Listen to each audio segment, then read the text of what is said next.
manan'andriamanitsika raba natratarana iangony ity andro azo zay lafa farany taona amin'ny taom-piangonana ka rehefa koa andro izay anatanterany tompo amin'ny alana fansorana ny pasteur Gisira Ratimbahoaka Donald fa dia miasa pastoral zay miantsona azy koa mialavantsika rehetra na vedotoerana na avy amin'ny velany amintsika rehetra ny fahasoavana sy fiadanana avy amin'Andriamanitra ray sy Jesosy Kristy miaraka hitsangantsika amaky ny salamo le psaume 25 ny David aminao Jehova no anaratako ny fanahy Andriamanitro ianao no itokiko ao ka tsy menatra ao ka tsy hifaliany fahavaroko ao eny tsisy homenatra izay rehetra miady anao fa izay mivadika foana no menatra ampahafataro ny lalanao aho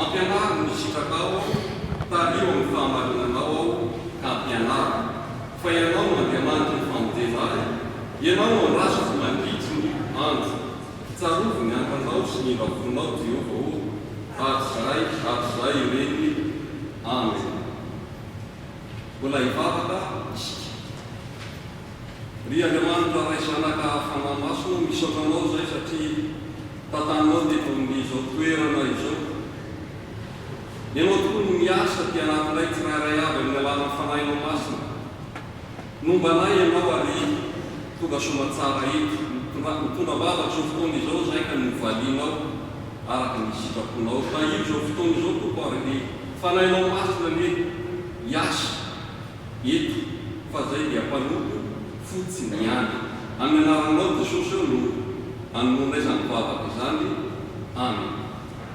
Oh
e mikaraisy mpitsanganana mitety famelan-keloka torotr'Andriamanitra antsika.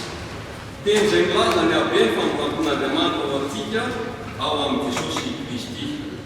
Hoy ny Tompo, mampianaka voavela ny kelokao, fa toy izao no nitiavan'Andriamanitra izao tontolo izao, nomeny ny zanany laha hitokana mba tsy hivery izay rehetra mino azy fa hanana fiainana mandrakizay.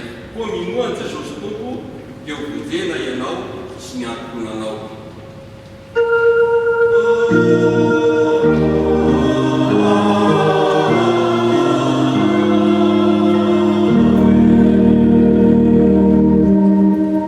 Mamifoko Jesosy ny famonjena izay vitanao, ny atsoko navelanao tena afaka ao mandrakizay.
Ufenui la fahalalana tsara ny sitrapony ianareo amin'ny fahendrena sy ny fahazavatsaina rehetra avy amin'ny fanahy. Mba hianona mamendrika ny Tompo hanaovana ny sitrapony amin'ny zavatra rehetra. Dia mahavokatra amin'ny asa tsara rehetra sady mitombo amin'ny fahalalana tsara n'Andriamanitra. Ara-patanjahana amin'ny hery rehetra araky ny hery ny voninahiny ho amin'ny faharetana rehetra sy ny fahaterana amin'ny hafaliana.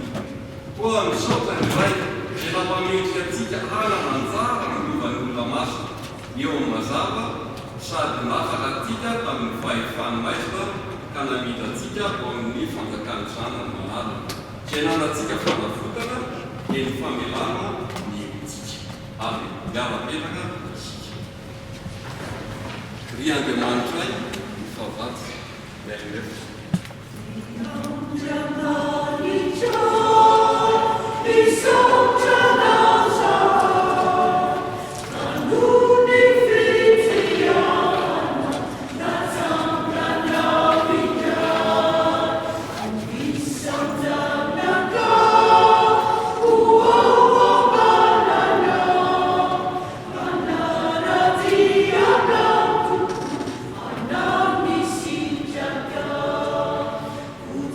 Young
tanterahantsika sy ankalazantsika an'Andriamanitra. Voninahitany amin'ny avembena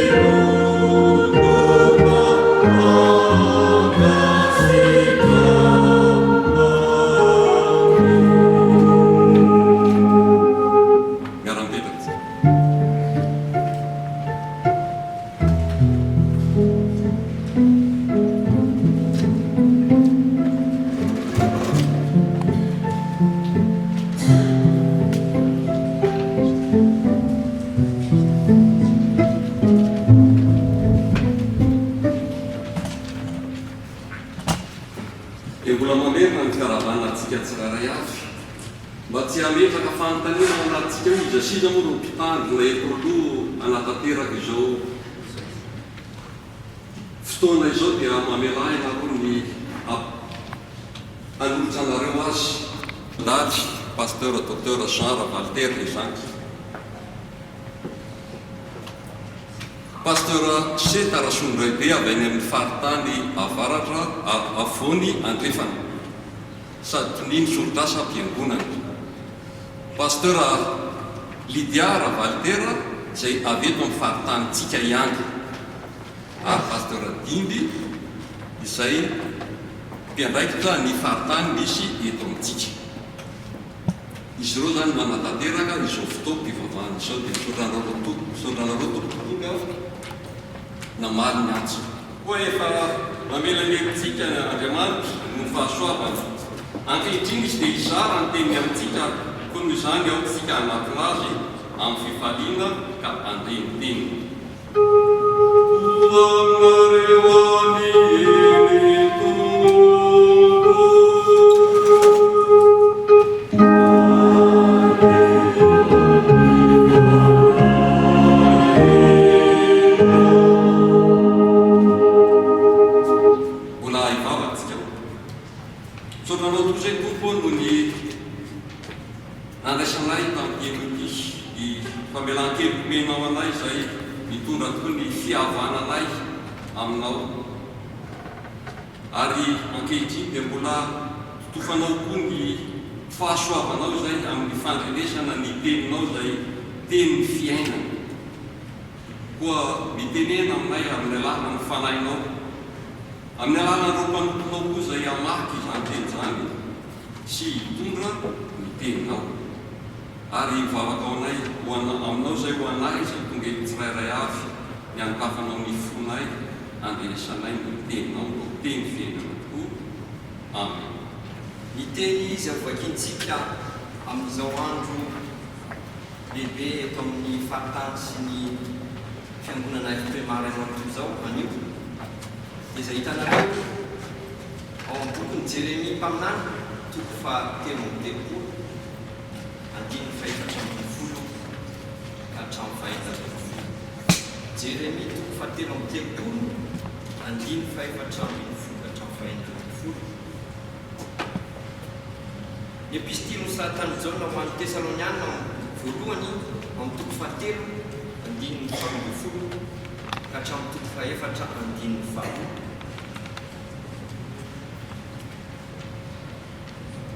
Ary filazantsara ny Lioka toko faraky amin'ny roapolo andiny fahadimy amby roapolo ka hatramin'ny fahaenina telopolo. Rehefa hitantsika zany dia hiaraka avakintsika amin'ny anaran'ny Tompo. Jeremia toko fahatelo amby telopolo andiny faefatra ambin'ny folo ka hatramin'ny fahaenina ambin'ny folo.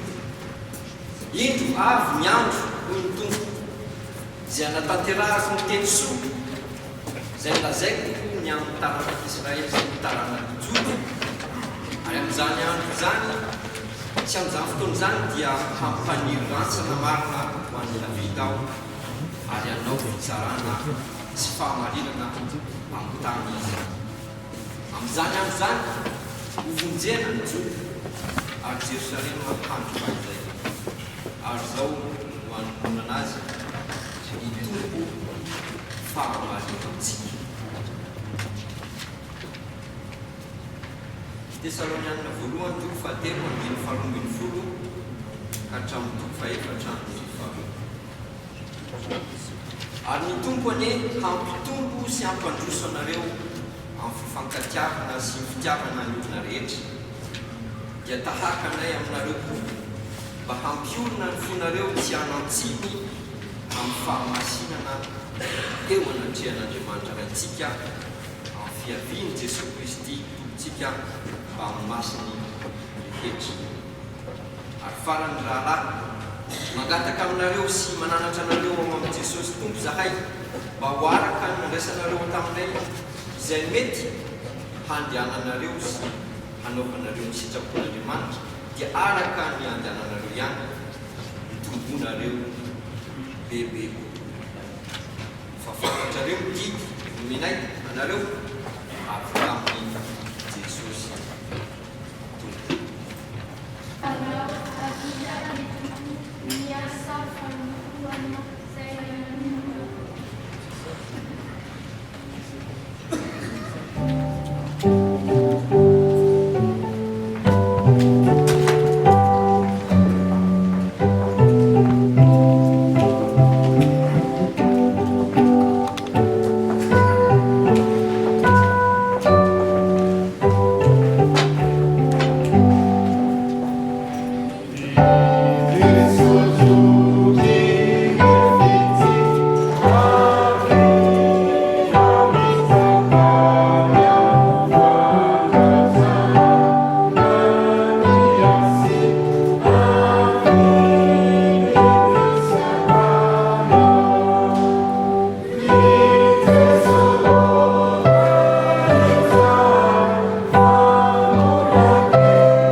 Évangile selon saint Luc, chapitre 21, versets 25 à 36.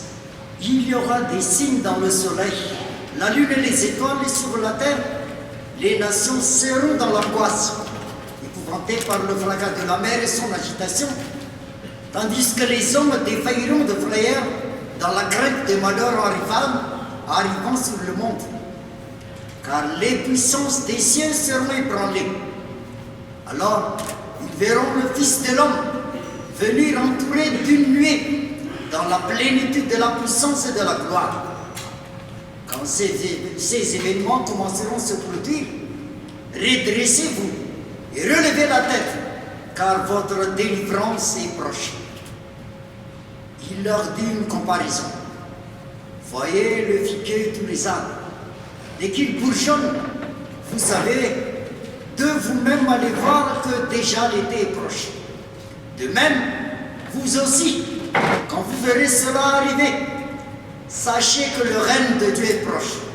En vérité, je vous le déclare, cette génération ne passera pas tant que tout n'arrive. Le ciel et la terre passeront, mes paroles ne passeront pas.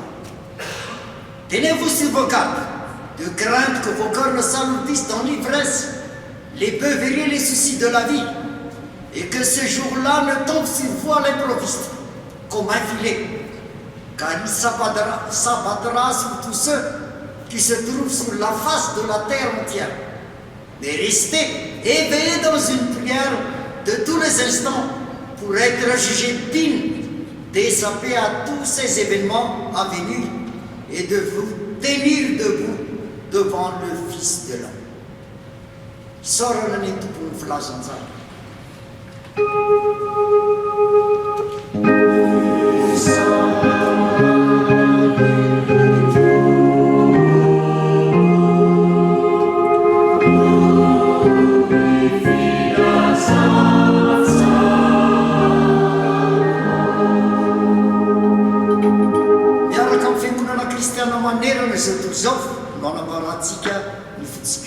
Nous allons déclarer notre foi selon le symbole des apôtres, chacun dans sa langue.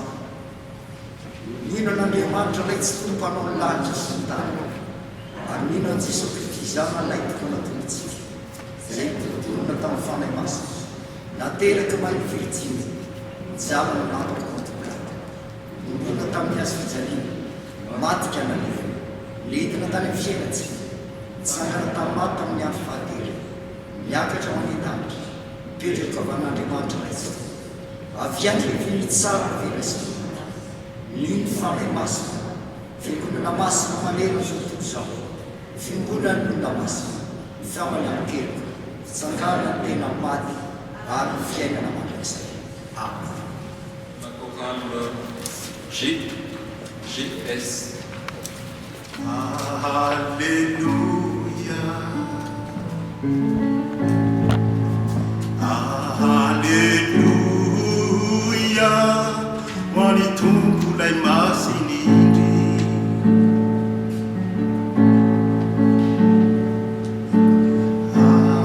Alléluia. Alléluia. Wani tumpulai masinindi.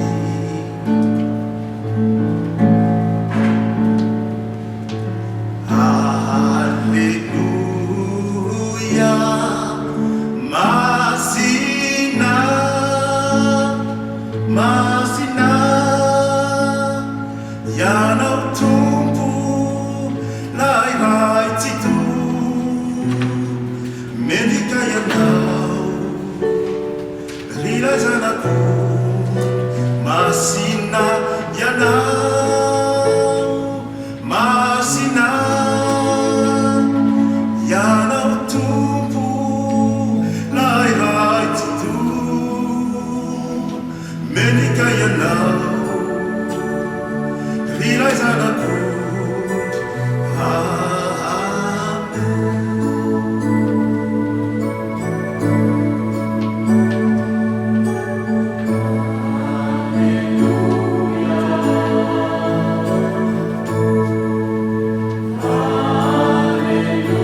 olona mpitomoana ho anareo ry havana ny fahasoavana sy ny fiadanana amin'ny fahalalana tsara an'Andriamanitra raintsika sy Jésus Christ tompontsika.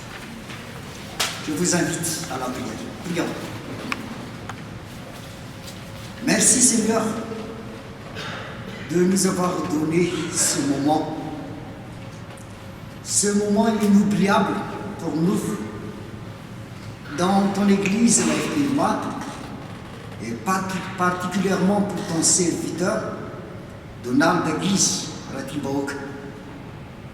Merci Seigneur, car tu l'as appelé à te servir, pour annoncer ta parole, pour proclamer la bonne nouvelle, pour témoigner ton amour. Merci Seigneur pour tout ce que tu nous donnes. Vers qui allons-nous? C'est toi qui es la parole de la vie éternelle. Sanctifie-nous par la vérité, car ta parole est vérité. Amen. Ry avaka malala, teny fideny pasteur Donald Guise Ratimbaoka amin'izao fotoana tokana anokanana anazy pastor izao, zay nalaina ny taratasy misoratany apôstôly Paoly ho an'ny Efesiana, taratasy faharoa toko faharoambinifolo ny tapany voalohany amin'ny andiny fasivy. Teniny Jesosy tompo izany. Paoly no teny, nefa misy tanjo. Jesosy no teny, ampo anao ny fahasoavako, fa ny heriko tanterahiko amin'ny faninena. Le pasteur Donald Guise a choisi ce verset de 2 Corinthiens, chapitre 12, 9a, pour ce jour de sa consécration au ministère pastoral. L'apôtre Paul dit, mais il m'a déclaré, et Jésus lui a répondu, ma grâce te suffit, ma puissance donne toute sa mesure dans la faiblesse. Mazava azy ry havana fa fanontaniana tonga ao an-tsaina, nahoana ny apôstôly Paoly miteny izany teny izany, ary iray taritsika nahoana pasteur Donald Guise mifidy iteny io anakinana zao fanokana azy izao. Mbola isy ny fotoana ijoroany vavolombelona, rehefa vita ny fanokanana azy, ngamba mety ilazany bebe koa zay antony nahatonga azy mifidy iteny io iteny fanefa. Fa misy zavatra vitsivitsy hitarihina ny saintsika miainga avy amin'io tenin'Andriamanitra nampilazaina ny apôstôly Paoly io. Zavatra voalohany sika olombelona rehefa antsoin'Andriamanitra ka manaiky ny antson'Andriamanitra dia tsy tafandromandry fa tsy maintsy miresaka amin'Andriamanitra. La première chose dont je tiens à vous rappeler à partir de ce texte, quand Dieu nous appelle, quand Jésus nous appelle à le servir, nous sommes toujours amenés à nous adresser à lui, à le prier. Si nous sommes vraiment conscients que la mission que nous allons accomplir n'est pas de nous-mêmes, mais c'est Dieu qui nous envoie. Et nous prions vers Dieu, vers Jésus, comme l'a fait l'apôtre Paul. Ao anatin'ny asa fanompona ry havako, be dia be ny zavatra manahirana tahaka zay tsaron'ny apôstôly Paoly hitatsika alohan'io. Izy hoe fandrao irehareno ny abetsaky ny fanambarana dia nasiana tsiry tamin'ny tenako iraky Satana amy Elia. Fandrao irery aho, ary zany no nangatahako ny telo tamin'ny tompo mba hanalany zany tapitro amin'izany tenin'ny apôstôly izany eo a lay mahaolona azy mahatsiaro azo lazaina hoe endrika friariana ao anatiny ao satria nanabaran'andriamanitra ny tena nantsoin'andriamanitra kanefa ampanetretena dia tsaronikeo fa misy ady mpanaty sy maintsy atreny raha tena vonona anao lay asan'andriamanitra izy zay le lazainy eto hoe fandrao reriano ny betsaka fanambarana dia nasiana tsilo tamin'ny tenako iraiky satana tsy andriamanitra kory no makafana azy sametry ny vava fa satana no mampahatsiaro azy ny fahalemeny sy ny tsy fahatanterahany mba hanatrivy azy iao amin'andriamanitra ary tsy tokony adolotsika mandrakarivo zay ry afaka eo natreniny zava-tsavitra zay ataotsika tonga ataotsaika am'izao fotoan'izao a fijoroana vavolombelona anakiroa nataon'ny mpanompon'andriamanitra anakiray tahaka ny pasteur Donald Bouquis Martin Luther tao anatin'ny faky vingy dia toy ny nahita fahitana ny devoly nampiseho azy ny fahadalany rehetra tamin'ny taloha ny fahalemeny rehetra teo anatren'izay a nakakivy izy saingy nahatsiaro tampoka hoe reo fahadisoko rehetrarehetra reo a efa voafafa no ny rano Kristy rehefa nanapo rano Kristy dia voafafa ireo Martin Luther était conscient de sa faiblesse, de ses égarements dans le passé. Un jour, quand il y réfléchit, il était sur le point de faillir, de faillir. Mais à ce moment-là, il se rappelle que c'est Dieu par sa grâce qui l'a sauvé. Tous ses péchés, tous ses égarements, même si Satan essaie toujours de le rappeler, s'est effacé par le sang de Christ. Il s'est exclamé, la grâce de Dieu me suffit, comme l'apôtre Paul. Ao anatin'ny fahalemena koa nefa misy ihany friariana ary fijoroany vavolombelona nataon'ny Martin Luther ihany ty ao anatin'ny bokiny le propos de table boky nangoniny olo moa zany lazany hoe resaka natao misy izy hoe niaty tamin'ny maizao ah ary ny zako nadoboka atao anaty rano le izy mba ho faky kanato tsy naposoka ay mahay milomano misy Luther dans ses propos de table avait dit, on le rapporte, j'ai combattu mon moi, j'ai essayé de le noyer, mais je ne savais pas qu'il était bon nageur. Jamais naezatsika zany ezaka amin'ny alalan'ny tenantsika fotsiny hamono izy a le freriana kely ao anantsika tsy maty raha ny herintsika fotsiny ary zay no hitodiny amin'Andriamanitra angatahy ny hery amin'Andriamanitra mampianatra antsika zany ay manetry teny eo amin'ny fanompoana an'Andriamanitra zavatra faharofo aorian'ny vavaka fitodintsika amin'Andriamanitra dia fenona ny tenin'Andriamanitra Jesosy Kristy no miteny ampy ho anao ny fahasoavako ny heriko tanterahiko amin'ny fahalemena. Après la prière que nous adressons à Dieu, c'est nous sommes appelés à nous tourner vers la parole de Dieu. C'est Jésus qui parle ici. Ma grâce te suffit, ma puissance donne toute sa mesure dans la faiblesse. On a des années, Jésus Christ, ils en ont quoi?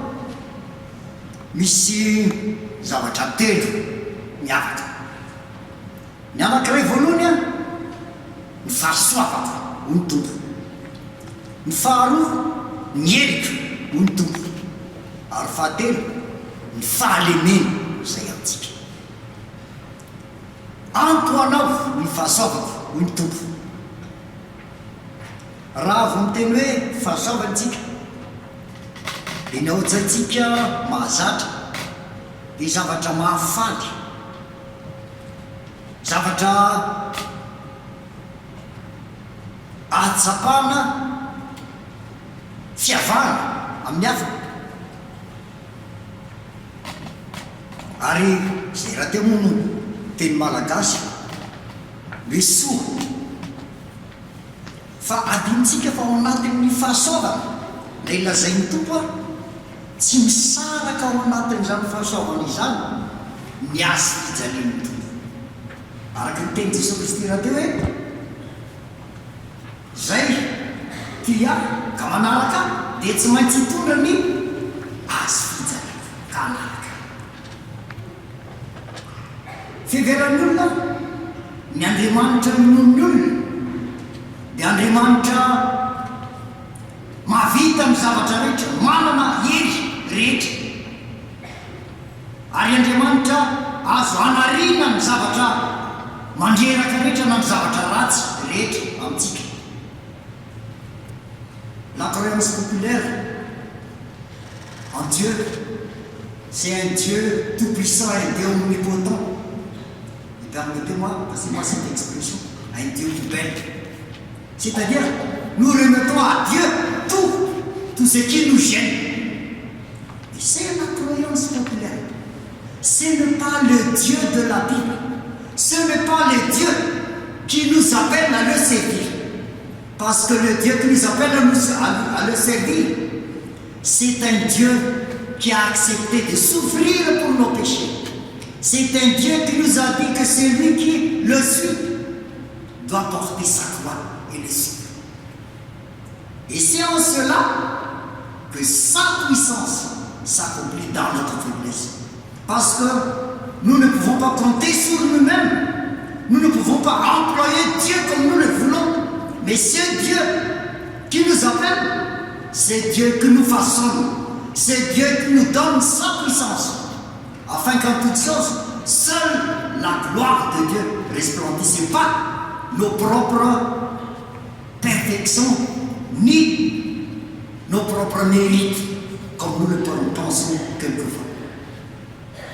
C'est les fahasoavan'Andriamanitra, fahasoavana tsy misaraka amin'ny azy fijaliana, kanefa mampianatra antsika hitodika bebe koa, satria raha mahatsiaro zany isika ka mitodika amin'Andriamanitra dia hitantsika fa ao anatin'izay zavatra tanterahantsika tsy ny herintsika, tsy ny fahatanterahantsika no miariary, fa ny voninahitr'Andriamanitra. Lay voninahitr'Andriamanitra zay topotsika. Mamela mpatsiaro kely miavaka rehefa manokana dekona, toy amin'izany koa ny mpitandro na manokana mpiandry lasa famporona anatin'ny fiangonana.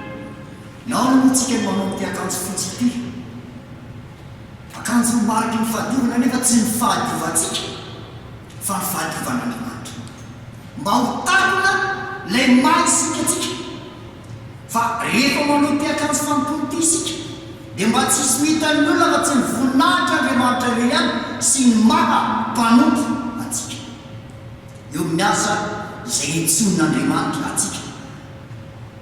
Ka zay zavatra zay sary anankiray zay mampatsiaro mandrakarivo, fa tsy hiteniteny foana hoe voninahitr'Andriamanitra rehefa manompo an'Andriamanitra, fa mampianatra atsika anetritena, satria ao anatin'ny fanetretenantsika no hiasan'Andriamanitra, atanteran'Andriamanitra zay zavatra tokony atao ho famonjenany olona amin'ny alalantsika. Ry havako malala, fanomezam-pahasoavana nomen'Andriamanitra miasa mahapastory na mahampitandrina. C'est une grâce de Dieu. La vocation pour être pasteur. Pasteur, parce que le vrai pasteur, le bon pasteur, c'est Jésus lui-même. C'est Jésus qui a dit qu'il est le bon berger. Jésus Christ nous tena piandry nondry. Izy no tena mitondra nondry. Fa raha antsony isika anaraka azy hitovy aminy, domeny andraikitra. Sahala ny andraikitra izay napatsiaroviny any Petera. Petera ilay avy nanda azy intelo, dia napatsiaroviny indray intelo. Mody ava ianao, fa any nondrika. Mody ava ianao, andraso nondrika. Zay baiky ny tompo zay. Zay no andraikitra mahapastora, mampitandrina atsika. Ka tanterahantsika na dia eo aza ny fahalemetsika fa matoky isika. Fa ilay Andriamanitra ilay miantso mitaridalana anery ahafahantsika manefa izany. Dia araka ny tenin'ny apôstôly Paoly raha teo ihany ao amin'ny taratasy ho an'ny Korinthiana toko voalohany ny andiny fasivy. Fa mahatoky Andriamanitra izay nahatonga ny fiantsonanareo mba hanananareo firaisana amin'izany dia Jésus Christ tompontsika. C'est Dieu, c'est le Christ, le bon berger, qui nous appelle en tant que pasteur à le suivre. Et comme l'apôtre Pierre, qui l'a régné 3 fois, dans sa grâce, il renouvelle sa vocation en l'envoyant. Paix mes brebis, garde mes brebis. Et nous ne pouvons le faire que si nous adressons toujours à lui, si nous ne nous confions pas à Jésus, et à ce moment-là, sa parole retentit à nous. Sa parole que l'apôtre Paul a déjà écrite dans 1 Corinthiens, 1er chapitre, verset 9. Il est fidèle, notre Dieu, qui nous appelle à le servir. Voninahitra ho an'Andriamanitra ny zanaka fanay masina. Aza hitanitany indrindra sy ankehitrina andrakizay. Tsangana lavitra ny tena.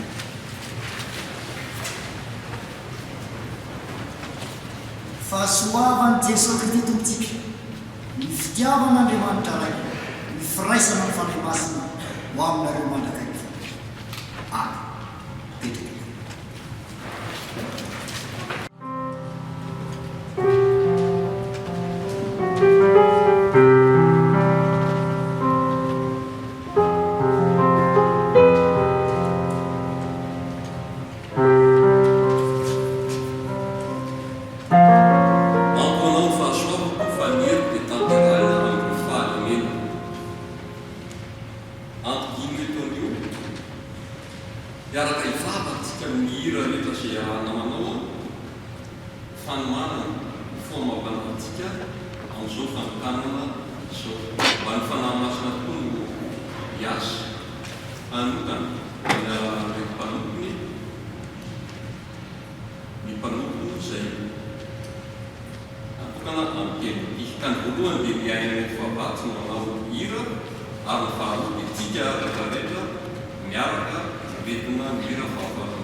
Oh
alohan'ny sotsika amin'ny asa fanikonana dia mangataka nytoniny voanierany fampony amin'ny fpeba alimotra atsika ny mpitandro amin'ny pastora izay toka. Avant la consécration de l'ordination, j'invite le secrétaire exécutif de la commission du ministère dans la FPMA pour nous présenter celui qui va être ordonné. Ria mamalala ao amin'ny tompo izy enina mianaka manoloana atsika amin'izao fotoana izao ny fiangonana eto amin'ny tafo FPMA Nancy ny faritany avaratra atsinanana nisy ny tafo FPMA Nancy ny FPMA Manontolo dia nanakina izao fotoana izao teo anatrenan'Andriamanitra ary nivavaka tanteraka ho fahatanterahany ity fotoana ity. Koa tanteraka ny fotoana ankehitriny dia Andriamanitra irerany no isaorantsika. Manatrika antsika eto ny Andriamatoa Donald Ratiembahoaka izy sy ny ankohonany. Donald Ratiembahoaka izy 19 taona rehefa navita ny fianarana dia nanomboka nandray andraikitra tamin'ny asa fanompona. Nandray andraikitra tao amin'ny Union des Églises protestantes d'Alsace et de Lorraine satria vicaire tamin'io vondrom-piangonan'io izy. Nandray andraikitra ihany koa izy tao amin'ny fiangonana luterana malagasy izay aty Europa. Nangataka Andriamatoa Donald izy ny ho mpitandrina eto amin'ny FPMA dia nampanatsoina tany amin'ny voanierany fanompona ary ny fiaraha-midinika tamin'ny voalohany dia natao tamin'ny zoma faha 20 ny volana febroary 2024. Tamin'izany fangatahany izany ary nanaiky ny fangatahany ny voanierany fanompona izay nampirin'ny Brao Foibe taty aoriana dia noraisina ho mpianatra raharaha na stagiaire eto amin'ny FPMA Andriamatoa Donald izy ary ny mpitandrina pasteur Dimbisoa Ratovinarivo no nanaramaso azy tamin'ny asa fianaran-draharaha teto amin'ny FPMA izany. araka ny fitsipika amin'ny fenin'ny FPMA dia mandritra ny enim-bolana no anaovana ny fianaratra ra eto amin'ny FPMA. Tanteraka soamantsara izany fepetra voalohany izany amin'ny fangatahana hiditra ho mpitandron'ny FPMA ary notendreny ho mpitandrina mpandrindra ny tafo dia ny tafo FPMA Nancy tamin'ny faha-efatra ny volana Oktobra 2014 izy. Nanomboka tamin'ny fotoana io dia nananateraka antsakany sy andavana ny asa fitandremana teto anivon'ny tafo Nancy Andriamatoa Donald de Guise. Ny andraikitra ny fanompoky vavahana rehetra sy ny asa pastoraly rehetra teto amin'ny fiangonana. Ny andraikitra sy ny taiza hianko ny sampana velona teto amin'ny fiangonana ary nanangana ireo sampana vaovao mbola tsy nisy teto amin'ny fiangonana Nancy dia ny sampana sekolerahady, ny sampana lehilahy kristiana ary ny sampana fifoazana. Nandray anjara tamin'ny raharaha na teto amin'ny faritany avaratra Atsinanana na amin'ny lafiny nasionaly Donald de Guise. Isan'ny mpampianatra ao amin'ny sofitr'asa-piangonana SAP sy ny KNPL izay atao isaky ny alarobia amin'ny telefona amin'ny atarobia izany. Tonga ankehitriny ny fotoana natokan'Andriamanitra hirosoana amin'ny fanokanana azy mpitandrina dia noho ny mari-pahaizana notovoziny tao amin'ny fampianarana ambony amin'ny lafiny teolojia tao Strasbourg, noho ny traikefa ananany amin'ny lafiny fitandremana, noho ny fangatarana manokana natao dia ny tena ny fangatahan'ny fiangonana tafo FPMA Nancy, ny fangatahana natolotry ny faritany avaratra Atsinanana ary noho ny dinidinika ny fanaovany voamerany fanompoana tamin'ny asabotsy faha-1 ny volana Oktobra lasa teo nandritry ny zaikabe tany La Roche-sur-Yon dia nanapa-kevitra ny tao amin'ny voamerany fanompoana izay natiny ny birao sinodaly fa omena alalana manokana ny fiangonana hanokana ny mpitandrina Donald Tembahoaka izy koa izany no mahatonga atsika vory eto anio dia afaka miroso amin'ny fanokanana isika. Ho an'Andriamanitra irereny ny voninahitra. Aina ny fetra ny tompanjaka, aina ny fetra na rananao. Andiny voalohany sy fahatelo minira valo amby sivy sy roanjato ataontsika mandritra izany nataka ny pasteur Donald de Guise mba hijoro eto amin'ireo. Sangatsika manira.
miasa famirana nomeny tokony fiangonana dia nataony voakan'andriamanitra rehetra zay efa natokana tamin'ny lalan'ny batisa mba ho fanjakam-pisola atsoin'andriamanitra mba vavolombelona ny kristiana tsirairay avy ka iaina ny finoana sy aneo ny fiangonana noho ny asan'ny tompo amatena ny kristy ny fiangonana araka nybaiky ny tompo hoe zay minoaky ny asa ataoko nataony toerana asa lehibe mozany azy izy satria izaho makany miray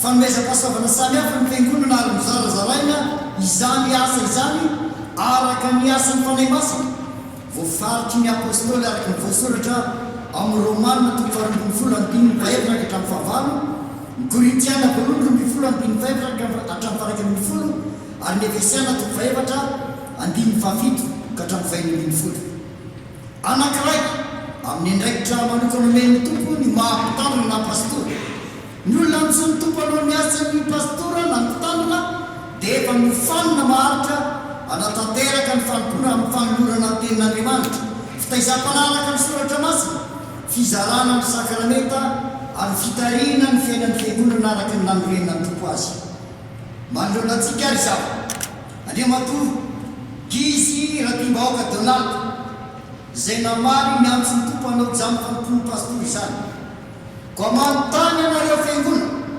eto anatrehan'andriamanitra raitsika jesosy izy tompo lo ary tompo miasa ekenareo fa ny anokananay azy am'izao asa fanompona ny antson'andriamanitra zao amin'ny anaran'andriamanitra ray zanaka ary mpanay masina raika anareo miara-mamaly sika hoe amen raha sitrakareo ary andeha isika ankalaza an'andriamanitra variteny ataonareo ankalaza misy membonahatra manakarivanety ianao andriamanitra ivavaksika andriamanitra tompo ray ny any an-danitra efa mifidy sy miantso vahoaka anao ianao tamin'ny lalany fitiavanao manavaka mba ho vavolombelona makyvaky ny tantarany tena zanak'olombelona ka ampiariary ny fanekepevano nataonao tamin'izy ireo itory sy aneo ny asa-pamonjena sy ny fanantenanomenao ny olona mino mba tsy hitafasaraka aminao na ovina anao vina miaraka amin'ireo mino rehetra mandrisy ny taona maro mifandimby sy tany amin'ny toerana maro teto am'tizao tontolo zao ty misy anay mbola antsonao koa izay ketriny mba anio ny asa fijoroany vavolombelona anompo anao sy aneo fiangonana am'izao tontolo zao zay tianao ka nanoranao ny zanako anay tokana mba amonjy azy ankalazaina sy nyemoninahitra mandrakarivany enao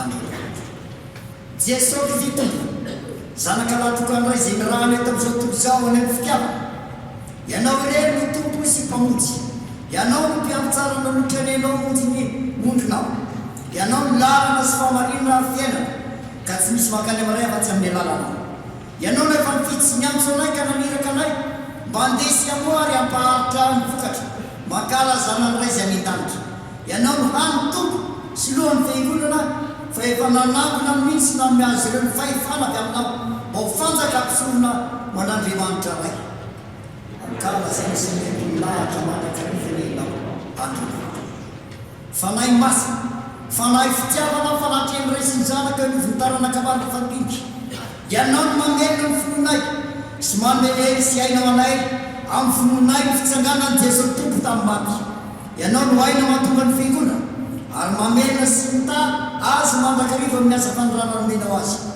aza velangatsika na ovina ny fanahinay mba ho vonoka nompo an'andriamanitra mandrakariva ankalazaina sy nyemoninahitra mandrakarivany enao andriamanitra amen petraka ny fiangonana aoka olotsika sy hoetrenetsika tsara ny avako ny fanorenana ratsoratra masina zao asa fanokanana izany rehefa nitsangana tamaty ny tompo araka ny voalazany filazantsara ny jaona dia niteny tamin'ireo mpianany izy hoe fiadanana manareo tahaka ny nanorahandray any na norato anareo raisy ny fanay masina na elokisa mavelanareo dia voaverina izany ary na anisana misy kosany tsy avelanareo dia tsy voavely izany ny fanahy masina taory mivavaka sy ny fifadikanana atao ny mpianatra mba hampandrosono ny tompo miasany rehefa nandresy lahatra ny miny dia niteny hoe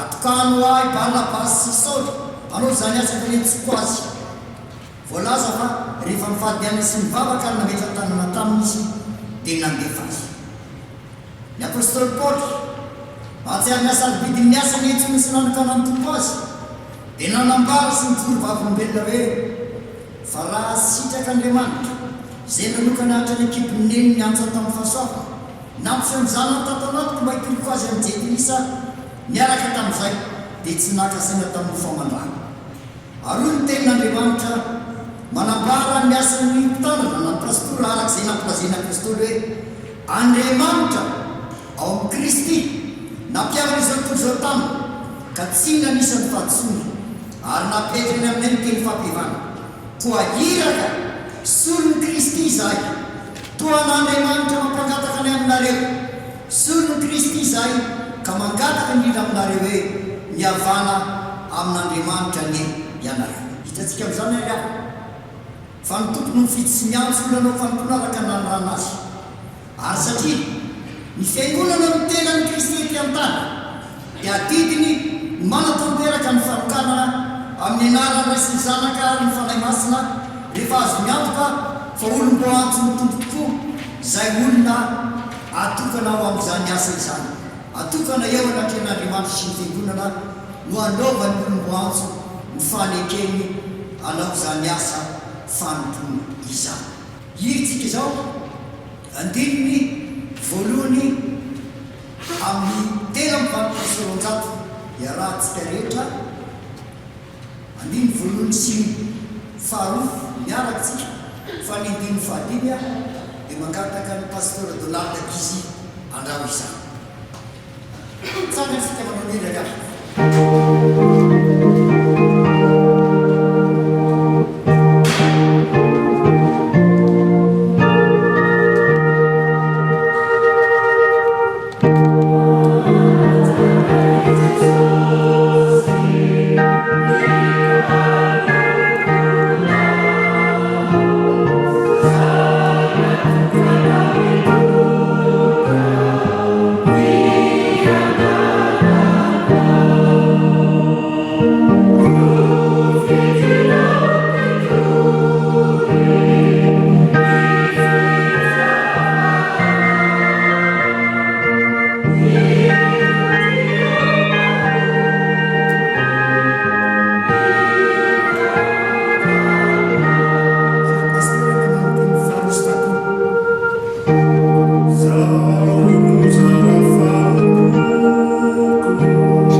anampy ahy.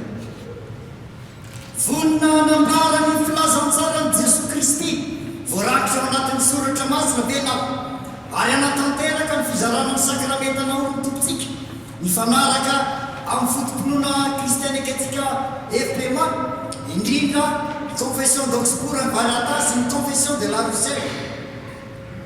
Manaiky ahy Jesosy Kristy no tompo, izy ane anampy ahy. Manaiky ambona mamakariva amin'ny alalan'ny vavaka ary hitandro ny firaisan'ny fiangonana tsy simba va ianao.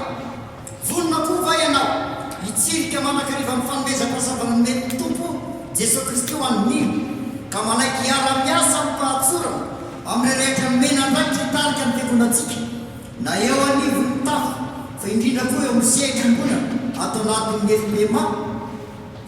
Manaiky ahy Jesosy Kristy no tompo, izy ane anampy ahy.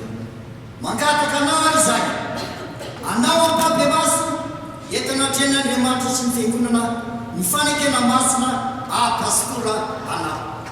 Eto anampian'Andriamanitra sy ny fiangonana izaho gizy Rajabaoka Donald dia manaiky fa hanambara madio ny sitrapon'Andriamanitra araka izay hita ao amin'ny soratra masina eo ambany fitarian'ny fanahy masina, hitantana sy hanolotra amin'ny fahamarinana ny sakramentan'ny fanasan'ny tompo sy ny batisa amin'ny fotoana ilan'ny vahoaka an'Andriamanitra izany, hanatanteraka amin'ny joto sy amin'ny mpifaliana ny fandavorariana ny fantokom-pivavahana isan'alahady sy amin'izay fotoana rehetra ilana izany, ihaino sy andraiza rehetra ambaran'ny olona amiko mba hanafaka entana sy fieritriretana ka hahatambava tsy hilaza izany na amin'isa na amin'isa na dia amin'ny vadiko sy ny ankohonako aza, hanome fampaherezana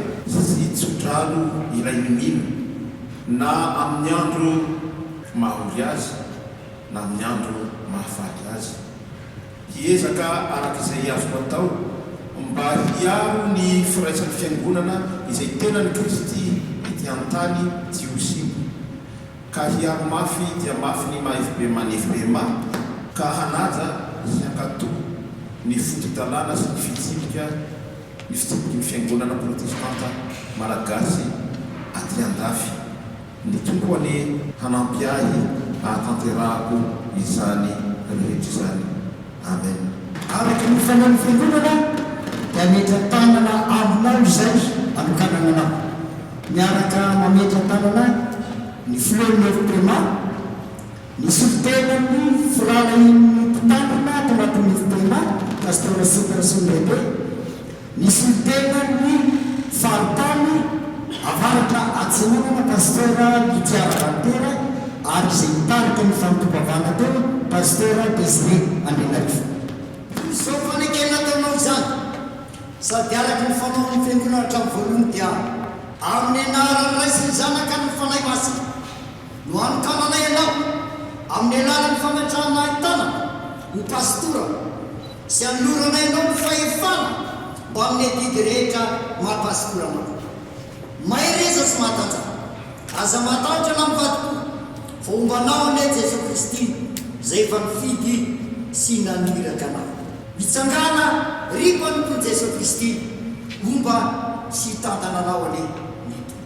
Nisy tenan'ny firalahin'ny mpitandrina ataon'ny FPMA ametraka aminao ny zioky mariky ny fanompona mahampitandrina mahapastoranao, misolo tenan'ny faritany evinao dia manolotra anao ny baiboly mariky ny mampanompono tenin'Andriamanitra anao ary ny taratasy fanamarinana zao fanokanana izao miaraka amin'ny baiboly atolotry ny faritany, atolotra amin'ny anaran'ny faritany zany atolotry ny faritany miasa fanomponanao dia misy koa baiboly amin'ny teny hébreu sy teny frantsay avy any Jerosalema izay atolotry misy sampana fifoazana eto Nancy anao rehefa aveo atolotra misy izao dia hitonga ambavaka misy tenan'ny evaniny.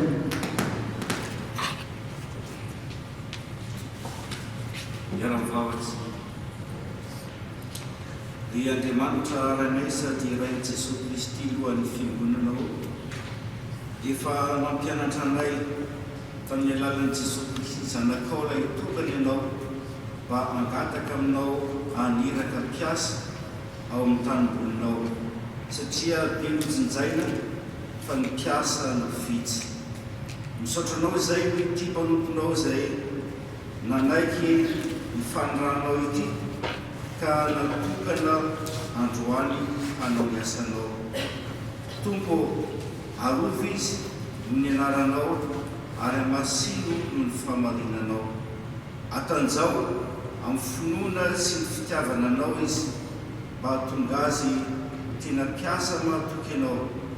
Ataovy say sy matotra amin'ny fijoroana vavolombelonao izy, tsy atahotra ny anambara mazava ny teninao, hanitsy amin'ny lalàna hanitsy amin'ny lalana borika tsy araka ny sitraponao izay mety alian'ny vahoakanao ka ananatra amin'ny amoram-panahy sy ny fahendrena rehetra ary iseho ny tena mpitandrina tsara ny fahasoavana eo amin'izay rehetra ataony. Mba azy Tompo amin'ny adim-panahy sy ny fahoriana rehetra tsy maintsy lalovany amin'ny fanarananao. Ampareto amin'ny sy ampanitirotena izy mba isehon'ny herinao ao amin'ny fahalemeny aoka hahavokatra araka ny akasitranao ny asany ka raha vao sy foany zay saik'olombelona mety hanelingelina azy eo amin'ny fijoroany vavolombelonao hanao ny asanao. Aokany ny fiadananao ny ohatra no ny fahalalana rehetra hiaro ny fony sy ny heviny ao aminao Jesosy Kristy Tompo sy mpamonjy. Fa anao Andriamanitra ray zanaka fanamasina ireriany midera sy mihaja ny voninahitra hatramin'ny taloha-indrindra ka ho mandrakizay. Amen. Un de nos professeurs à la faculté de théologie avait dit la femme du pasteur et la pasteur du pasteur. La femme du pasteur a multiplié par deux ou divise par deux le ministère pastoral. Alors je m'adresse à vous, Madame Guise Mamiri. Dieu vous a uni par le mariage avec le pasteur de notre église. Et vous allez servir Dieu avec lui. Être la femme du pasteur, c'est pas n'importe qui. Il faut reconnaître que c'est une vocation aussi. C'est Dieu qui vous a appelé à le servir en soutenant votre mari. Quoi? Mandraitanananao amin'ny anaran'ny toko izahay ary mitsodananao anona sy anaky ny vadinao anazy tsy mitondra tsara metoky ny maneo say ampahirizy ny leraka mandefera amin'ny olona rehetra ary ny fanahy ny fahirena sy ny fahazavan-tsaina ny fanahy ny famoran-tsaina sy ny fahirizana fanahy ny fahalalana sy ny fatahorana an'Andriamanitra ny hitoetra sy asa mahery ao aminao. Amen. Peut-être qu'il arrive dans la tradition, quand le pasteur vient d'être ordonné, j'invite tous les pasteurs déjà ordonnés à venir pour le saluer dans la fraternité en Christ. Tous les pasteurs ordonnés, merci de bien vouloir avancer, s'il vous plaît, pour accueillir dans le ministère notre frère ici.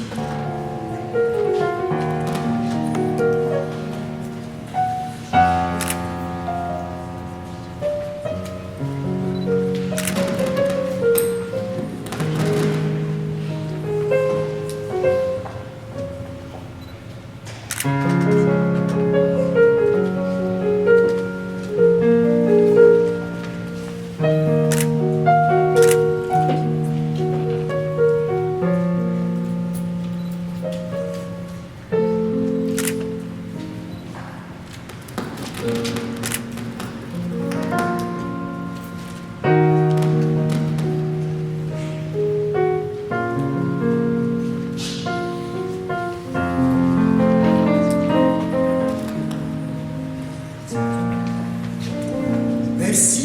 aux collègues, le pasteur Joël Dotteville de l'Étouffe, le pasteur Valérie Mitrali de l'Étouffe, le pasteur Julia d'Azor Infirmerie de l'Étouffe, qui a accepté de participer à cette consécration, cette reconnaissance du ministère du pasteur de l'Église et a salué en tant que pasteur déjà reconnu, déjà consacré, salué dans la fraternité en Christ notre frère nouvellement ordonné.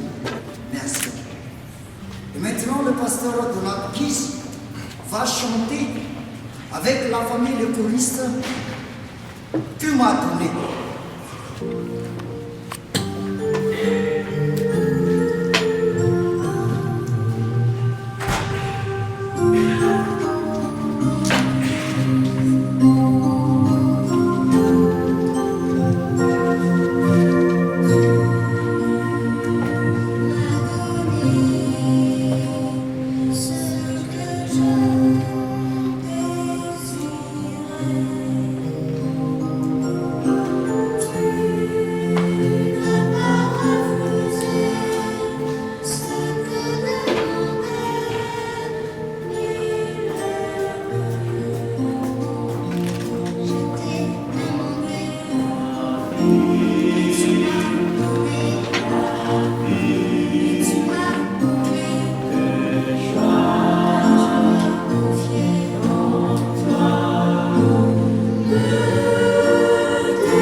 pastora dola d'église mivaky ijoro eto amin'olo ijoro eto anareo mivaky totika any fenkoa ry fiangonana FPMA eto Nancy ndreo izy mivady pasteranareo pasteur Donald Guizy miaraka amin'ny ramatomamelina vady efa natokana teo anatren'Andriamanitra sy ny fiangonana izy anao miasa mahapastora azy eo anivon'ny FPMA ary indrindra eto aminareo eto Nancy zay nametrana azy raha fananareo mandray azy asehoy amin'ny lalan'io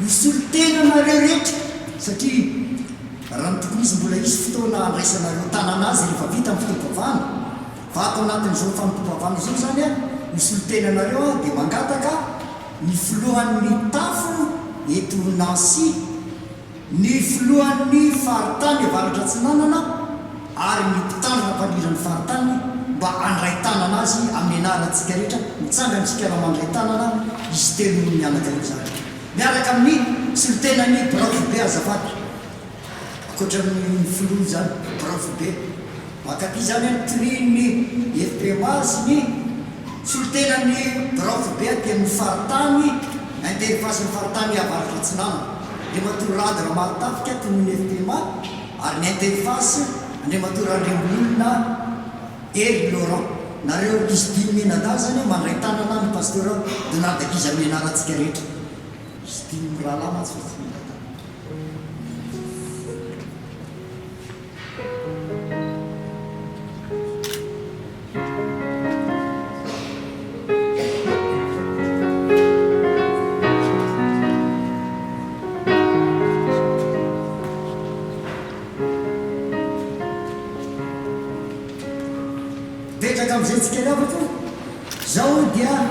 Nous allons entendre maintenant le témoignage du pasteur Donald Guizy sur sa vocation. Seigneur notre Dieu, nous te remercions de cette journée que tu nous donnes. Nous te remercions aussi de l'ordination que tu as voulu faire pour nous. Et te demandons maintenant ce moment de témoignage, que ce soit vraiment un témoignage pour montrer ta bonté et ton action dans notre vie, pour la gloire de ton nom. Au nom de Jésus. Amen. Je crois que je vais parler un peu en français ou un peu en malgache, je ne sais pas trop, mais je vais peut-être commencer par demander à un traducteur si jamais je parle en malgache. Donc ce serait quand même bien que nos amis qui sont non malgachophones puissent comprendre. Je vais peut-être demander, je ne sais pas s'il est là. Hier, je ne sais pas s'il est là ou pas. C'est quelqu'un que nous connaissons tous, que ce soit à l'FPMA ou à l'EPDF Nancy. Donc je pense qu'il fait très bien la liaison. Il est là ou pas? Il n'est pas là. Patrick, tu peux le faire s'il te plaît? C'est comme à l'école, hein, c'est volontaire désigné.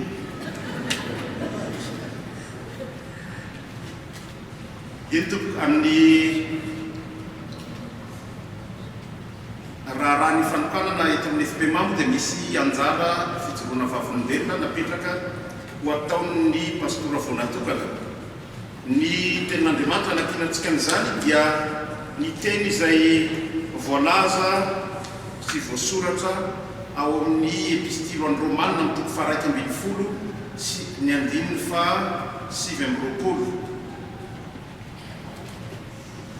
Le texte biblique qui accompagnera et qui sera la base donc, de ces témoignages se trouve dans l'Épître aux Romains au chapitre 11, le verset 29, qui dit « Car les dons et l'appel de Dieu sont irrévocables. Fanifany passoavana signification'Andriamanitra dia tsy misy anenenany. » Rehefa nieritreritra ny hoe atao ordination na pastora dia misy teny anankiroa izay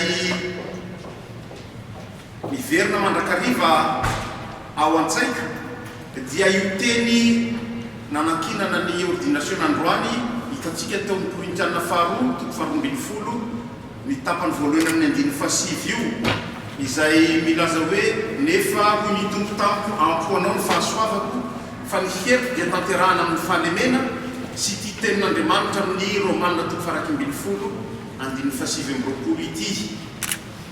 Ny antony dia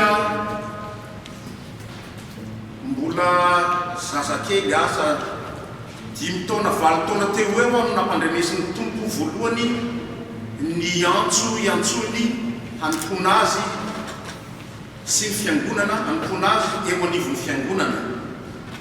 Ary anisan'ny zavatra nahafaly sy nafinaritra mandrakariva izany hoe makany am-piangonana miaino ny tenin'Andriamanitra, mihira ao fideranan'Andriamanitra, misy fifaliana tsy haiko lazaina, misy fiadanam-po raisiko amin'izany.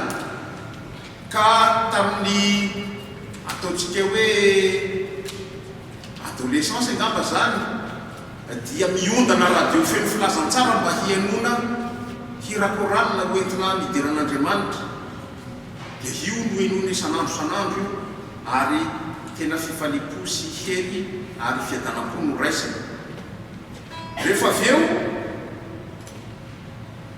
dia eo mieritreritra hoe ahoana ary zany ty ataoko ty, tena moa zany mba ao anatin'ilay adolescence le betsaka ambition ihany, le anompon'Andriamanitra sy ny fiangonana ve sa hanao carrière tena azahoam-bola be ve entina miadana sy mirearea eto amin'ity fiainany ity. Kanefa ny fiantson'Andriamanitra dia ampitoeriny ary ny fanomezam-pahasoavana dia ampahafantariny sy omeny iainana. Voalohany amin'izany azafady fa amintsika izao vanim-potoana iainantsika izao, fanomezam-pahasoavana voalohany meny tompontsika dia ny aina izay iainantsika. Satria vao vetivety vao omaly izao teto amin'ity France ty no nisy hommage national ho an'ireo olona izay volon'ny sasany noho ny tsy fitiavany sy tsy fakasitrahany ny aina izay nomen'Andriamanitra azy. Io zany dia tena zavatra tokony iainantsika no ino dia ny fankasitrahana izay meny tompo atsika. Fa rehefa tsy mankasitrana izay meny tompo atsika sika dia sady mamono tena no mamono ny hafa koa, dia tsisy fiainana afa-tsy fahafatesana ao anatiny. Fanomezam-pahasoavana faharoa, io no lazainy Lutera hoe premier don de Dieu dia ny finoana an'Andriamanitra sy ny fitiavana azy, fitiavana miaraka aminy. Ary ny manarak'izay dia ilay antsoin'ny Lutera fanomezam-pahasoavana ny tompo ako zany dia ilay antsoin'ny Lutera c'est le deuxième don de Dieu, dia ny hira sy ny fitiavana hira. Zareo izay mahafantatra angamba na mahafantatra betsaka na mahafantatra kely dia mahafantatra ny fitiavako hira daholo, ary zany natonga ny anarany zanako vavy hoe mélodie noho ny fitiavana hira. Dia hira hoentina mideran'Andriamanitra sy mitory ny tenin'Andriamanitra. Ao anatin'izany fitiavana rehetra omeny tompo zany, satria izy no manomeny zany fa tsy avy amiko zany sanatria tsy hoe zany hoendrika nandinika ela be dia nivoaka setroka ny loko dia nety hoe andeha tian'Andriamanitra, tsy avy amiko zany tompo, fa ny tompo no mametraka ny fitiavana azy ato anatiny mba ahatonga ahy hanily hanana faniriana tsara dia miaraka amin'ny mandrakariva ny anompo azy sy ny fiangonana koa. Eo nefa ny fiainana maha-olombelona dia mitrangany amin'ny hoe inona marina moa zany no ataoko, aiza ho aiza marina moa zany no alehako. Dia indraindray mierikerika ihany mijerijery any ambadika ihany mitaditady zavatra atao hafa ihany indraindray mety misy fandavana kely ihany zay le maha-olombelona atsika. Fa ny tompo manitoky ao amin'ny Isaia faraka amin'ny 10 zao ny 19 dia ahitantsika an'izao teny izao izay anomezan'Andriamanitra toky atsika sy nanomezan'Andriamanitra toky aka hery lehibe ho ahy zaraiko aminareo dia zao nambarany ao ny anaran'i Jesosy fa ianao kosa ny Israely mpanompo sy Jakoba zay mifidiko taranaky Abrahama sataizako ianao zay efa nitantanako avy tany amin'ny farany tany ary nantsoiko avy tany an-tsisiny ka nilazako hoe mpanompoka ianao efa mifidiko ka tsy mba nary aza matahotra ianao fa mombanao aho ary aza mielikelika foana fa izaho no Andriamanitra ao mampahery anao aho sady mamonjy anao eny mitantana anao amin'ny tanana kavanany fahamarinako aho zany tenin'Andriamanitra izany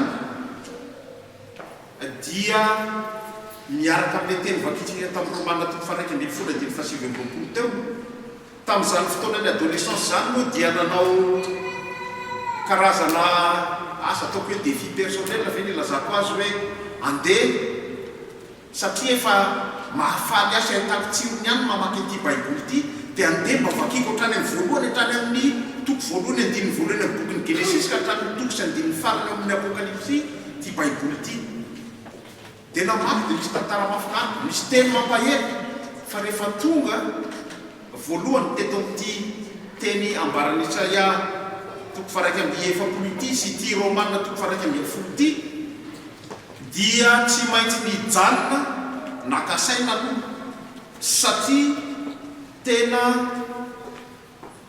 ohatrany hoe coup de poing plein figure nandresako azy ka tsy maintsy mijanona mieritreritra aloha makasaina tsara fa tsy coup de poing arary fa coup de poing ampahery coup de poing ampieritreritra andiniana tsara hoe tena anaraka ny tompo tokoa ve ka tena isafidy ny anaraka ny tompo tokoa ve sa hoe mahafinarinaaritra fotsiny miaraka amin'Andriamanitra zany mba mahita gasy any mba afaka miara mihira any mba afaka mampiady feo any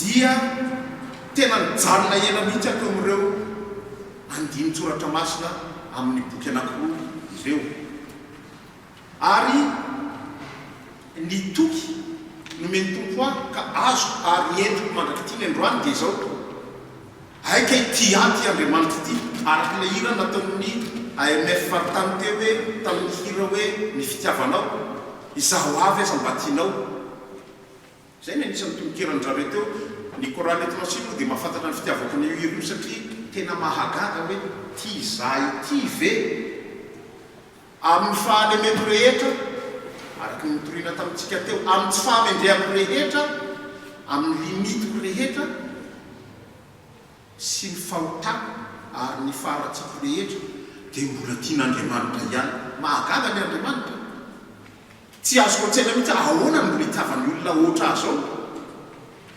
kanefa dia tena tiany ahy za dia tena samplaza aminareo hoe tena tiany ahy ary tena toky hoentiko eo amin'ny fiainako ny fitiavan'Andriamanitra sy ny hoe momba ahy Andriamanitra tsy mandao ahy Andriamanitra fa eo miaraka amiko mandrakariva izy ary zany dia tena nitanterano teo fiainako tokoa fa saingy zao mitaky fatikina azy tanteraka izay satria manko raha hoe tia fotsiny Andriamanitra momba Andriamanitra dia falifaly zany aizy za kosa zany fa milamina fa Andriamanitra miaraka amiko kanefa tsy matoky an'Andriamanitra dia lasa manakana ny varavarany fahasoavan'Andriamanitra tsy mitonga fa Andriamanitra manome amin'izay fa noho ny tsy fatokisana azy dia ny tena ny manjary mandany ka dia nasehon'Andriamanitra nampahafantariny teo fiainany na tamin'ny fianarany zany na tamin'ny asa zany dia nasehon'Andriamanitra tokoa elany zay tokony nanovako fianarana teolojia zay fa teteny aloha mbola nandateny misy pasteur zany teny tamiko ianao dia nananao n'ity zavaty nareo nefako zany ampidirinareo anatin'izany kanjo tonga amin'le teneniny gasy hoe zay fatram-pandany fatram-panaiky fa saingy zao tena nasehon'ny tompo fa rehefa nanao ny fianarana zay efa niantsony sy hitondrany dia tena izy tokoa ny mitantana ary tena azoko nitsapahitanana teo fianarako zany hoe ny tompo ny momba sy mitantana izany atao koa ny asa fanompona ny logika ny olombelona zany no entina hanompo za zany zao dia aria zany no anao paster dia atsy koa angambany zany kanjo hafa ny lalan'ny tompo fa rehefa manaiky ka mizotra amin'ny lalan'ny tompo dia izy no manokatra ny varavarana rehetra izy no manome ny fanany mba hahafana koa manao zany fanompony zany ary rehefa manaiky antsitrapo ny manompo ny tompo satria zay zay nanjarantsika mpanompon'Andriamanitra tsy hoe ny mpitary na ny pastera ihany na ny diakona ihany na ny mpiangy ihany fa isika tsirairay avy reto dia efa nantsoin'ny tompo hanompo azy daholo ny anjaran'ny mpanompo dia zao tsy niterenana ny vozonana fa nanaiky antsitrapo hanompo ny tompo noho izany tsy tokony angalatra ny voninahitr'Andriamanitra ka hiavinavokevitra fa andraso ny ondron'Andriamanitra zay ny tenin'ny tompo mitandrina azy tsy amtery mpanompon'Andriamanitra fa tsy hoe notompoina ary rehefa manao an'izay fanomponan'Andriamanitra zay dia noelisan'andro ny fiainana noelisan'andro satria inona moa nambara ny anjely tamin'ny hoe dia hoe fifaliana sy fiadanam-po ka dia tena fifaliana sy fiadanam-po mandrakariva no azo amin'ny fanomponan'ny tompo sy ny fiangonana raha mbola tsy nanandra nareo ka hoe an'izany hoe manompo an'Andriamanitra sy fiangonana antsitrapo zany dia andramo ange vous n'avez rien à perdre vous avez tout à gagner dia ny fifaliana sy fiadanana amin'ny tompo andramo ka izao fa tsara ny tompo ny tenin'Andriamanitra tsy misy olona afaka aminazy hoe tsara ny tompo raha tsy ny zay efa nanandra anazy ihany ka raha manandra nareo dia afantatra hoe tsara tokoa ve izy sa ratsy fa manandrama dia ho hitanareo fa tena tsara ny tompo fa hitanareo mitsirony miaraka amin'ny tompo tsy atakalinareo zavatra fa ny fanarana ny tompo satria hitanareo mitsirony ary ho hitanareo koa nefa fa ny fanomponan'ny tompo sy ny fiangonana dia ny ampiseho ny voninahitr'Andriamanitra indrindra fa tsy hoe za zany zao efa pastera mpiandry zay moa ny filazantsika azy ny fitenitsika malagasy azy hoe efa mpiandry zany ohatra ny hoe nisy ascension sociale angamba zany sa inona ny fieritreretantsika azy nefa ny tokony eritreretantsika azy hoe efa nanaiky ny ho ambany satria efa nanaiky ny anao ny asa fanompona mba hampisandratra ny voninahitr'Andriamanitra izao nge ny fisehon'ny voninahitr'Andriamanitra ne dia izao nytikany ny azahoantsika fifaliana sy fiadanam-po eo amin'ny fiainantsika fa ny voninahitr'Andriamanitra na tiatsika na tsy tiatsika dia manana ny voninahiny Andriamanitra ary ny anjeliny dia mankalaza ny voninahitr'Andriamanitra fa itsika izay mety tsy ho tonga saina amin'izany voninahitr'Andriamanitra zany mety tsy miraharahany zany no lasa mitodi-damosina ny fifaliana sy ny fiadanam-po omeny kanefa dia io efa hitodika amin'ny fankalazana ny hoe motsika toato afaka ray volana maherikely eo dia io no afatry ny anjely io no tenenin'ny anjely hoe fifaliana lehibe ho an'olona rehetra ary ny anjely rehefa mihira dia nilaza sy nankalaza ny voninahitr'Andriamanitra nilaza koa hoe fiadanana ho antsika ka dia ho an'ny tompony ny voninahitra amin'izay rehetra nomeny iainantsika sy amin'izay rehetra mbola omeny iainantsika fa andramo ka izahao fa tsara ny tompo amen eny tompoka efa omeny pasteur synodal président FB FPMA fitenenana ihany eo dia notorizako zany fotoam-pifaliana ny fotoana izay omeny tompo anaovana ordination toy izao ary miara-paly isika mino fa tsy zarery ny faly matotsika rehetra ny tongeto fa samy faly sika rehetra ary misy maky ny fifaliana izay atolotra ho atsika ny pôle d'unité tsika dia Jesosy Kristy sy ny fiangonana ka dia ny mari-pifaliana atolotra dia atolotra atsika fiangonana FPMA no resahana ko satria maro sika fiangonana FPMA na dia te hanolotra ho antsika tsirairay hafa aza ny fonom-panomponareo tsy maharaka an'izay zavatra zay ka dia ampanetretena no anolorana an'izany anao président national ny FPMA, pasteur synodal ny FPMA, homary mpifaliana tsy zavatra betsaka akory ary tsy filazana hoe ratsy ny anao sanatriany zany fa tena tsara fa ny fanompona an'Andriamanitra sy ny fiangonana no tena antony ka dia raiso ampitiavana tompoko fa tena vokatry ny fo atolotra ho anao ray aman-dreny pasteur synodal satria manana ray aman-dreny anareo tsy fantatra fa za manana ray aman-dreny eto amin'ity FPMA ty io izy io mihitsy raha matovadina dia raiso tompo fa fanolorana avy amin-janaka vokatry ny fo.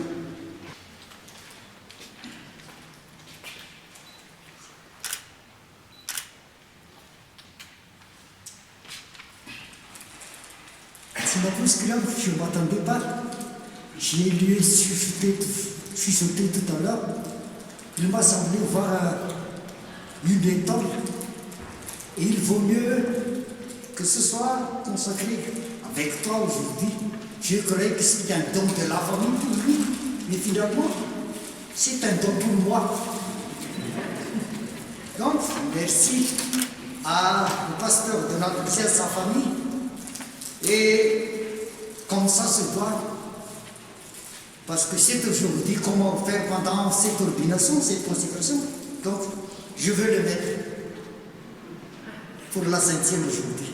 Ce n'est pas que le mien n'est pas beau, parce que ça aussi c'est le bel, mais comme c'est un don, je vais le mettre là devant vous. Lui, on lui a offert une étoile, on le met, le mort, on me l'a ôté.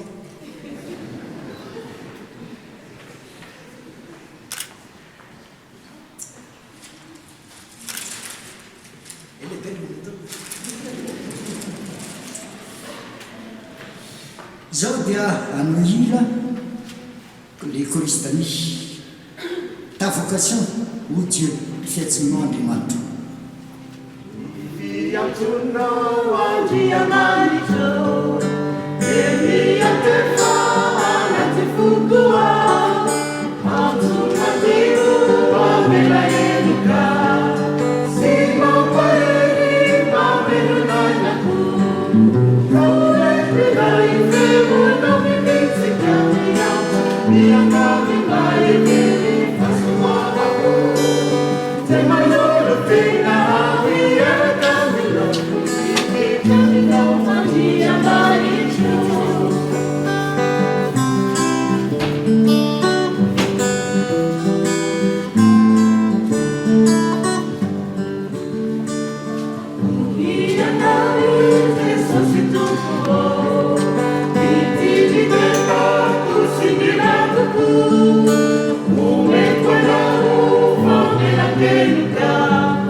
Nous allons maintenant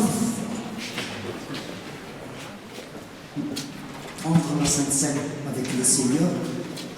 Vous tous qui avez reçu le Christ et croix au Dieu Trinitaire, Dieu Père, Fils et Saint-Esprit, si vous êtes communion, vous êtes cordialement invités à partager la Sainte Seine avec nous.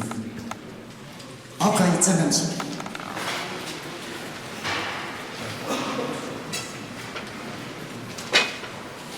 asondatony fonare oeo aminy tompo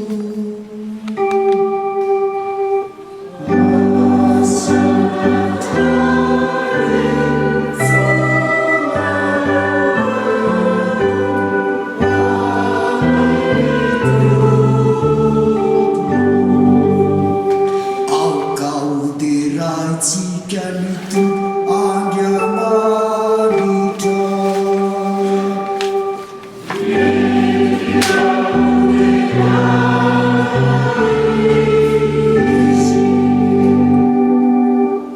ivavatsika entiko tompo ray masina le mandramandraka izay mahefa ny zavatra rehetra mety tsy mahavonjy ny isaoranainao ny fotoana rehetra sy amin'ny toerana rehetra amin'ny alalan'i Jesosy Kristy tomponay zay tianaisana no tena monjy anay amin'ny alalan'ny toy dia ranony anjely findriananao sy tsy ny fanapana sy ny fahefana rehetra anao mitahotra ale ranony fiangonana ny an-dafy sy tiantany midera ny anarana ny fibiana izay teo ankehitriny miara-manandro ny feno amin'ny fanajana lehibe no idiaranainao hoe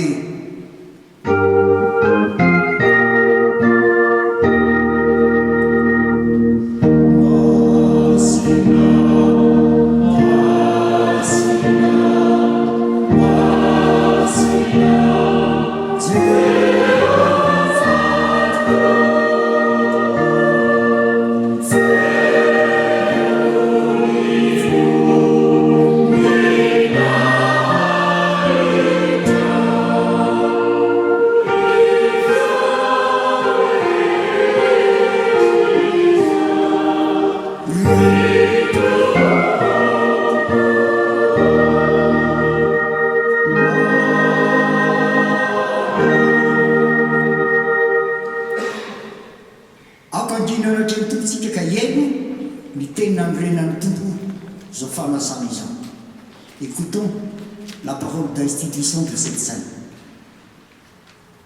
Jesosy Kristy tompo tamin'ny alina madina azy dia nandray ny mofo rehefa nisaotra izy dia nivakinika ho izy raiso hany ity ny tenako izay omena ho anareo izao natao ny fahaterefana ary toy izany tonkapoka rehefa nihinana dia hoy izy misy troa mity anareo rehetra fa ity no rako dia ny amin'ny fanekena vaovao izay alatsaka ho an'ny rehetra famelan-keliko izao no atao fahaterefana na oviana no misotro ianareo aoka angataka ny fanahy masina isika amin'izao fanasana masina izao misotro anao zay Andriamanitra rainay tompony lanitra sy ny tany fa no famoramponao aminay mpanota mahantra dia nomenao ny zanakao lahy tokana izahay mba tsy ho very zay rehetra mino azy fanana fiainana mandrakizay ry rainay zay ny an-danitro indreky izahay manao eto anatrianao ny fahatsiarovana sy ny fahatongavany zanakao olona ny fijaliany sy ny fahafatesany ny fitsanganany tamin'ny maty ary ny fifonany mandrakizay ho anay ka miandro sy matalao ny fiverenany izahay ary ankehitriny ray eo aidino ny fanahy masina mba hameno ny fonay ka andraisanay tokoa ny tomponay amin'ny fonona velona amin'izao izy manatonanay amin'ny alalan'izao fanasana izao ry Jesosy Kristy tompo zay izay tonga eto anatrehanao iombona amin'ny atabatrao masina dia mangataka mba hamparaisinao aminao ohatra ny sampana amin'ny voloko ampianary fakatitaka ny tiavanao anay izahay ary aoka izay miara-manana amin'ny fiangonana masina manontolo fiononana sy ny fifaliana aminao amen efa nandray ny fanahy mahazanak'Andriamanitra antsika isika ka ndeha anatona ny mpiara-mivavaka nous avons reçu l'esprit qui nous fait enfants de Dieu. Prions le Seigneur. Notre Père qui es aux cieux, que ton nom soit sanctifié, que ton règne vienne, que ta volonté soit faite sur la terre comme au ciel. Donne-nous aujourd'hui notre pain de ce jour et pardonne-nous nos offenses, comme nous pardonnons aussi à ceux qui nous ont offensés. Et ne nous soumets pas à la tentation, mais délivre-nous du mal, car c'est à toi qu'appartient le règne, la puissance et la gloire pour les siècles des siècles. Amen. Ni mofo zay vakitsika dia firaisana ny tena jesosy kristy tompontsika zay nomena ho antsika. Ny kapoka ny fisaorana izay isaorantsika dia firaisana amin'ny rany Jesosy Kristy tompo sy mpamonjy antsika izay nalatsaka ao antsika ho famelana ny hetintsika. Indro efa mitsangana mbaravarana ny tompoka mantontona raha misy miaino feoka manao varavarana dia hiditra ho amin'ny ariara misakafo amin'ny arizy andro. Petraka ny fiangonana rehefa mizarainy dekorneny amintsika ny mofo sy ny kapoka dia mitsangana isika mpandeha fanasan'ny tompo. Rehefa mahazo isika dia avy hatrany dia mihinana sy misotro amin'ny mofo sy ny divay zany fa tsy miandro tsony zany anatona antsika eny atoeran'iny izy. Mario kely amana fa ny mofo zay nivakina tamintsika teo dia mofo nentina avy any Bethléem atoerana naterahany tompo. Le pain que nous venons de rompre là vient de Bethléem, le lieu de naissance de notre Christ.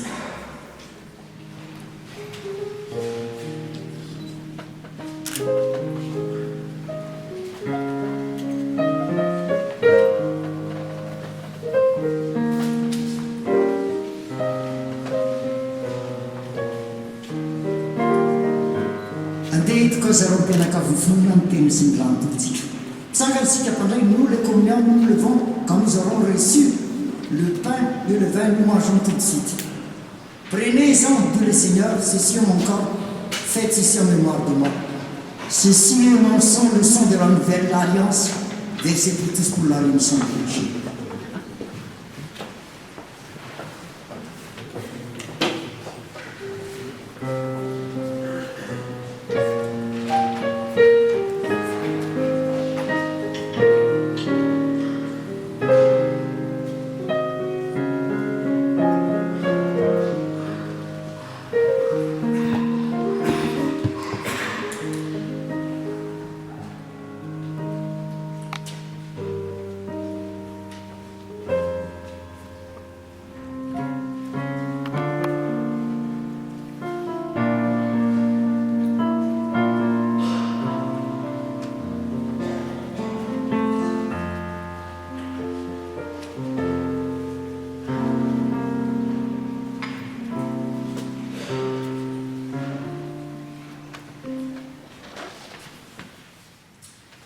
Ataontsika mihira fito amin'izany fa maniry mafy aby Jesosy Kristy.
ka nitsangana tamin'ny maty izy noefa naneo anareo ny tenany sy ny rano zay nanavotenanareo tamin'ny fahotana rehetra izy eneno ampahery sy arynareo amin'izany amin'ny finoana maro ny fiainana mandrakizay ho aminareo ane ny fiadanana amen petraky sikerako ngambany rakafisaorana zany nataontsika zao mandritry zany dia mangataka ny choriste Strasbourg hira aorin'izay dia ataontsika mira midy ny fanahy mirakitra vita ny hira dia ataony vavaka fisaorana sy fangatana prière d'intercession Sisitrakale nianukunareo ani Jehova tumpu zaina halenale magani wampitsutini uva kama fidirale wani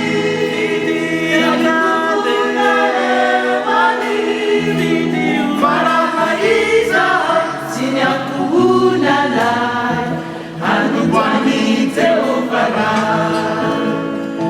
hanukwani Jehova kama fitina remani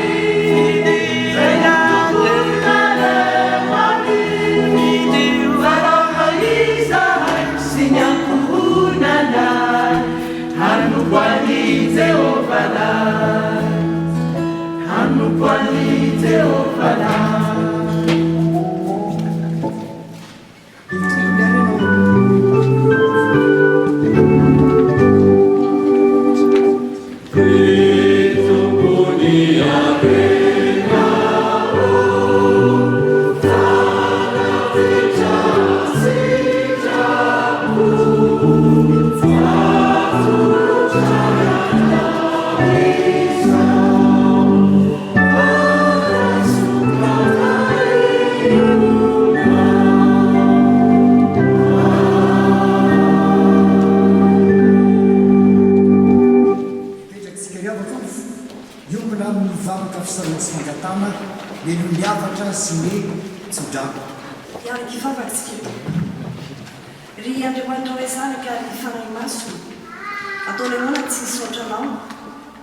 misaotra noho ny fitiavanao misaotra noho ny nandrenesanay ny teninao misaotra noho ny zava-tsoa rehetra izay narotsaka maro tsy takatry ny sainy ny rehetra reny ary satria fa nataonao fanjakam-pisoana ny fiangonanao dia mivavaka aminao zay ho an'ity tafo ny Nancy ity mivavaka aminao ary tsy mitsahatra misaotranao noho ny fitahinao manokana ny zany fiangonanao zany ka nanomezanao azy mpitandrina voatokana tamin'ity andro an'ity ianao Jesosy Kristy ilay tompon'ny asa tompon'ny antso no irinay sy angatahanay mba omba ny fiangonana sy ny mpitandrina Donald Giz ny ankohonany ray manontolo mba aefa be amin'ny asa fitoriana ny filazana tsaranao ary indrindra ho mpanompo mahatoky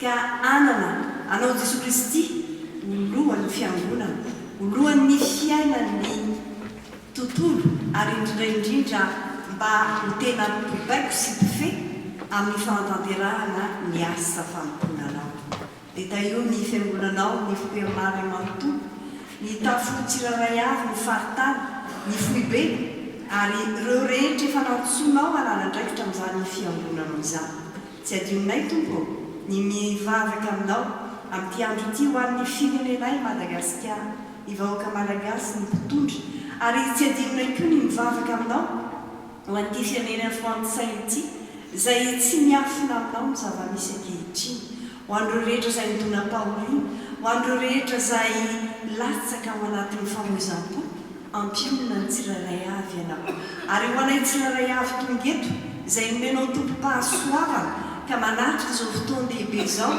tsy misy miafinanao ny fiainanay tompo ny marary sitrano ny manana olana eo amin'ny fiainana amin'ireo vahaolana ary eo rehetra izay mbola misalasala ataovy resy lahatra amin'ity andro ity fa tena misy ianao Jesosy Kristy ary afaka metrahana ny fiainana manontolo dia atotray ianao lera sy mihaja amin'ny voninahitra misaotra tompo amen. Afaka alohi ny afaka omeny tompo atsika moentsika mamaky vaky ireo andro vitsivitsy manomboka amin'izao anio izao omeny tompo atsika alohan'ny rapitso sahady ho an'ny sasany izay andrenesantsika ny tenin'Andriamanitra indray zany dia hitatsika araky voasoratra ho filazantsara araky ny Jaona amin'ny toko fahavalo Jaona toko fahavalo ny andin'ny faraiky amin'ny telopolo ny faharoa amin'ny telopolo ary ny faino amin'ny telopolo izany dia nivaky toy izao ny anaran'i Jesosy dia hoy Jesosy tamin'ny jiosy izay nino azy raha maharitra amin'ny teniko ianareo dia ho mpianatra tokoa ka ho fantatrareo ny marina ary ny marina ahafaka anareo tsy ho andefo ko raha ny zanaka no afaka anareo dia ho afaka tokoa ianareo. Jésus dit donc à ces Juifs qui avaient cru en lui, si vous demeurez dans ma parole, vous êtes vraiment mes disciples. Vous connaîtrez la vérité et la vérité fera de vous des hommes libres. Dès lors, si c'est le Fils qui vous a franchi, vous serez réellement des hommes libres.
Amen. Mandehana amin'ny fiadanana ka manompo ny tompo amin'ny fifaliana.